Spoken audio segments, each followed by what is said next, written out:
حمله اسرائیل یا رژیم صهیونیستی به ایران. همونطوری که تا این لحظه عزیزان خبرها رو شاید دنبال کرده باشن، بعضی از مراکز نظامی و مراکز اتمی و همچنین بعضی از نقاط نظامی در شهرهای مختلف ایران بمباران شده و تعدادی هم کشته و زخمی شدن و همچنین بعضی از فرماندهان و سران لشکری و کشوری در ایران ترور شدند. به هر صورت اگر به یاد داشته باشید قبل از ایام عید بود که چند دور مذاکرات بین ایران و آمریکا و اسرائیل در عمان برگزار شد و فکر میکنم سر تقسیم با هم دیگه نتونستن کنار بیان، همین شد که همدیگه رو گوشمالی میدن. در مورد این موضوع از دیدگاه شرعی و اسلامی و از دیدگاه اهل سنت میخواییم صحبت بکنیم، نه با احساسات و عواطف. نخست این که در این جنگ به قول مثل عربی است میگه که لا ناقة لنا فیها ولا جبل. در این جنگ نه برای ما شتر ماده ای است نه شتر نر. یعنی این جنگی که بین اسرائیل و ایران رخ داده ربطی به مسلمانان و اهل سنت نداره. اولا همه میدونیم که امت اسلامی در اسارت حکام ظالم و ستمگر قرار دارن که اکثر اونها خودفروختهایی هستن که مزدور و نوکر بیگانه هستن و از خودشون استقلال و قدرت تصمیم گیری در مورد قضایای امت اسلامی رو ندارن. اما امت اسلامی بیدار است، مسلمانان بیدارن و از عادی ترین انسانی که در کوچه و خیابان شما در کشورهای مختلف رو ببینید تا علما، دانشمندان و عموم مسلمانان بیدارن و از قضایا آگاهن و امت اسلامی یک امتی بیدار است. گاهی اوقات اسیر پنجه های تواغیت و ظلم و ستم قرار میگیرن اما امت بیدارن و این حرکت هایی رو که شما در مصر، در ترکیه، در تونس، در الجزایر، در مغرب، حرکت هایی که برای دفاع و نصرت و کمک و یاری رسانی به مظلومان در فلسطین آغاز شده رو شاید دیده باشید. گرچه رسانه ها سعی میکنن که اینها رو پوشش ندن و اینها رو اصلا تبارز ندن، اما این نشان دهنده این است که در این امت خیر هست و این امت بیدار است و این امت همچنان به آن اصول و ثوابتی که در قرآن و سنت برای مسلمانان بیان شده است پایبندند. و اینکه کشورهای اسلامی از ترس، بزدلی یا از اینکه در رأس آنها خائنین، ستمگران، نوکران کفار حکومت میکنند نتوانستن به اهل فلسطین، به اهل غزه کمک بکنن، نصرت بکنن. این یک واقعیت است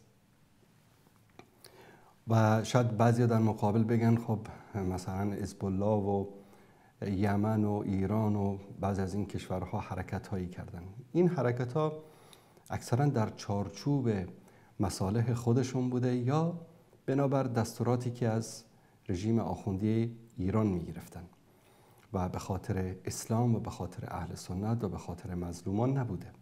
چون اگر می بود باید در بدترین شرایطی که مردم مستضعف غزه قرار داشتن باید این حرکت ها صورت بگیرفت. اما وقتی که مصالحشون در خطر افتاد حرکت هایی کردن که بیشتر جنبه یک نوع تئاتر داره، یک نوع سناریویی که بین خودشون تنظیم کردن و یک بازی که فقط هدفش فریب دادن امت اسلامی است. و دیدیم که وقتی هم که مصلحت رژیم آخوندی اقتضا میکرد که حزب الله رو بفروشن فروختن، حوثی‌ها رو بفروشن فروختن، بشار رو فروختن و قضیه فلسطین رو هم فروختن. اما چون یک کمی شاید پا از گلیم خودشون فراتر گذاشتن در سر میز مذاکرات، حالا آمریکا و اسرائیل میخواد که اینها رو یک گوشمالی بده. من امروز به یکی از دوستان سوال کرد که شما میگفتید که اسرائیل و به اصطلاح ایران دشمن هم دیگه نیستن، دوست هم دیگر هستن، فلانن، اینا همش بازی است و تئاتر است و فلان. گفتم خب من هنوزم همین حرف رو میزنم. حالا ببین جنگ کردن. گفتم ببین تو به همراه برادر جنگ کردی، دعوا کردی؟ گفت آره. گاهی اوقات هم دیگر رو زدین؟ آره زدیم، گاهی اوقات چنان زدیم هم دیگر رو که در و داغون کردیم. خب گاهی اوقات قهرم کردید، روزها ماها شاید با هم دیگه حرف هم نزدید. گفت آره اتفاق افتاده. اما هیچ یک از شما دو نفر، دو برادر تصمیم گرفتید که هم دیگر رو نابود بکنید، بکشید؟ گفت هرگز، امکان نداره. اما زدید دهن و دماغ طرف رو خون کردی. گفت آره خب این اتفاق میفته، دعوامون شده، اما هیچ وقت حاضر نمیشم برادرمو بکشم. دقیقاً همین مسئله بین ایران و اسرائیل است. نه اسرائیل میخواد ایران از بین ببره، نه ایران میخواد اسرائیل از بین ببره. اینا همه دستشون در یک کاسه است و در پشت پرده مصالحشون یکی است. دشمن موحدشان، تنها دشمن یهود و نصارا و روافض اهل سنت و مسلمانان موحد هستند. و به همین دلیل ما در مورد جنگ بین اسرائیل و بین ایران هیچ رأی و نظری نداریم. هیچ اصلا برامون مهم نیست. خدا کنه که گوشت هم دیگر رو بخورن. یک مسئله افغانی است، میگن گوشت خر و دندان سگ. گاهی اوقات دیدید سگا به جان خرها میفتن، در کسی که در داغ زندگی کردن شاید این صحنه رو زیاد دیده باشن. خب اینا هر دوتاشون دشمن ما هستن، دشمن اهل سنت و دشمن اسلام هستن. به جان هم دیگه افتادن. خداوند هر دوتاشون رو با هم دیگه مشغول بداره و اهل ایمان و اهل اسلام را سالم و غانم از بین اینها بیرون بکنه. چرا؟ چون که جنگ بین اینها یک جنگ ایدئولوژیک نیست، جنگ اعتقادی نیست. شما بگین یک طرف مثلا مسلمان ناب موحد تابع قرآن و سنت است و طرف دیگر کافر صهیونیست، نمیدونم اسرائیل خونخوار غاصب است. نه، جنگ ایدئولوژی نیست، جنگ اعتقادی نیست، جنگ مصالح است، جنگ مصلحت هاست. و تاریخ روافض از زمان به وجود آمدن این فرقه گمراه توسط عبدالله بن سبع یهودی تا الان نشون داده که اینها همیشه در صف دشمنان اسلام قرار گرفتن و هیچ وقت هیچ حرکتی چه سیاسی چه نظامی به نفع اسلام نکردن. یعنی بعضی اوقات می‌بینیم بعضی از مسلمان‌ها، بعضی از اهل سنت، حتی بعضی از علما و دعوتگران ما معیار و میزان ولاورا در نظرشون گم شده، اصلاً قطب نماشون رو از دست دادن.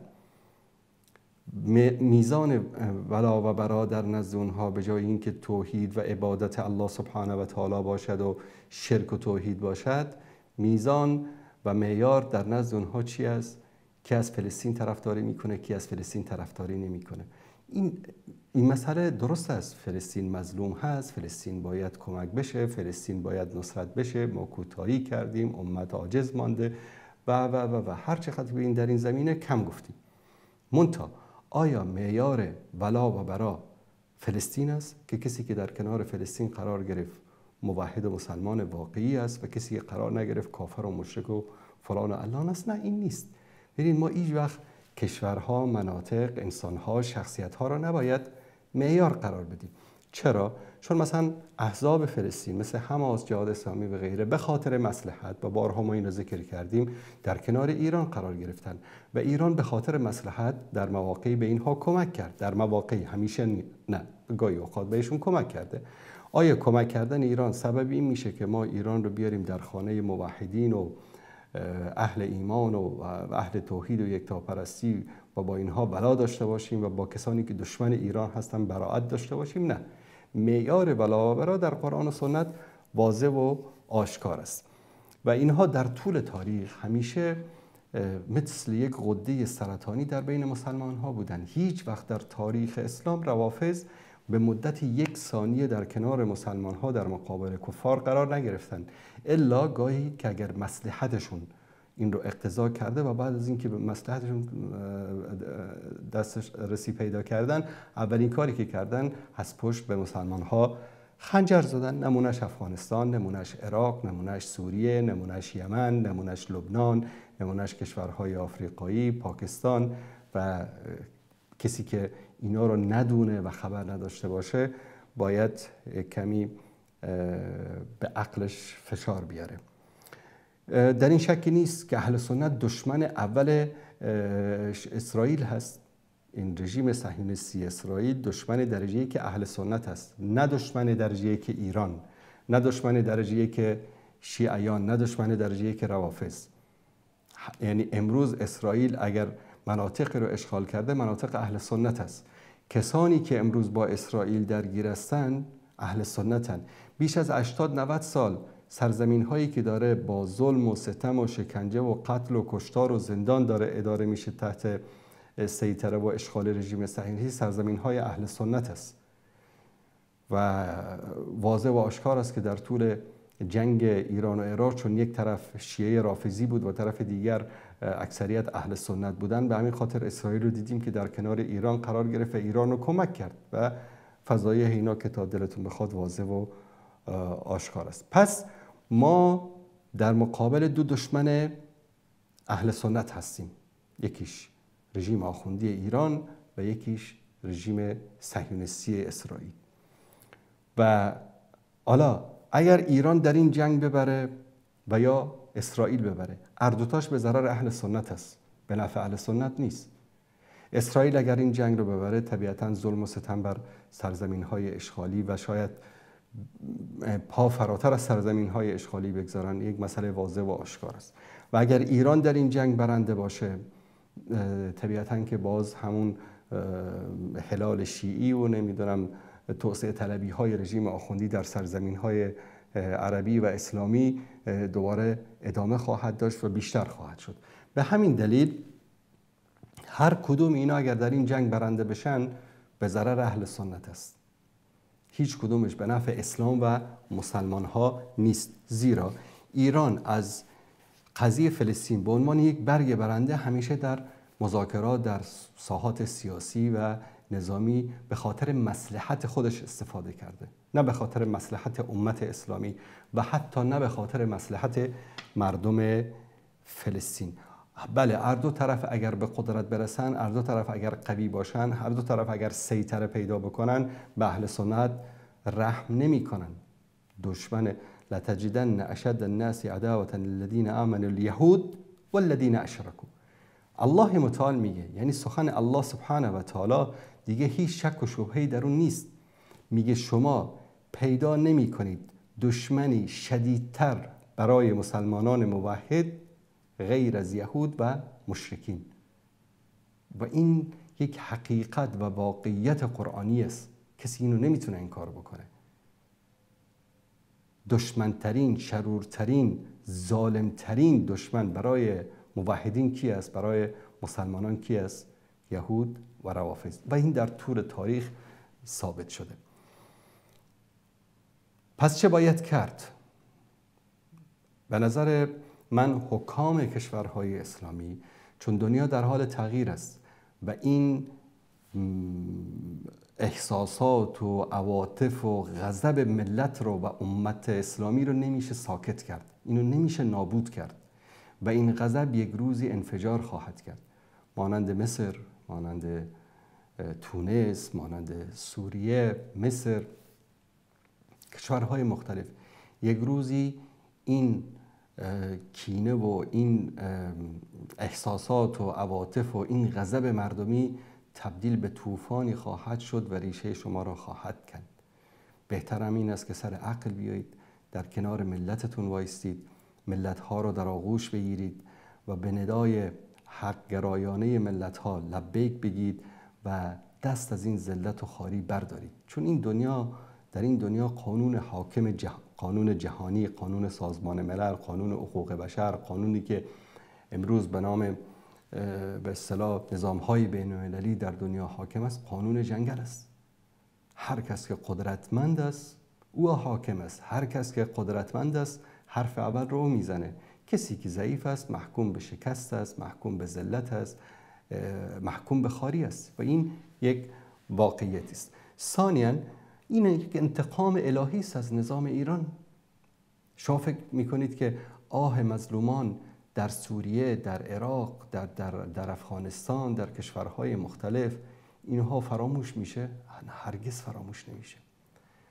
الله سبحانه و تعالی هرگز آه مظلومی رو نادیده نمیگیره و الله سبحانه و تعالی بندگان مظلومش رو کمک و یاری میکنه، ولو بعد حین، ولو بعد از مدتی، شاید 1 سال، 2 سال، 10 سال، 20 سال، اما یک روزی چنان انتقام سختی میگیره، اخذ عزیز المقتدر الله سبحانه و تعالی چنان محکم و چنان سخت میگیره اینها رو، چنان حاکمانه اینها رو میگیره که دیگه هیچ راه فراری نخواهند داشت و انتقام الله سبحانه و تعالی سخت است.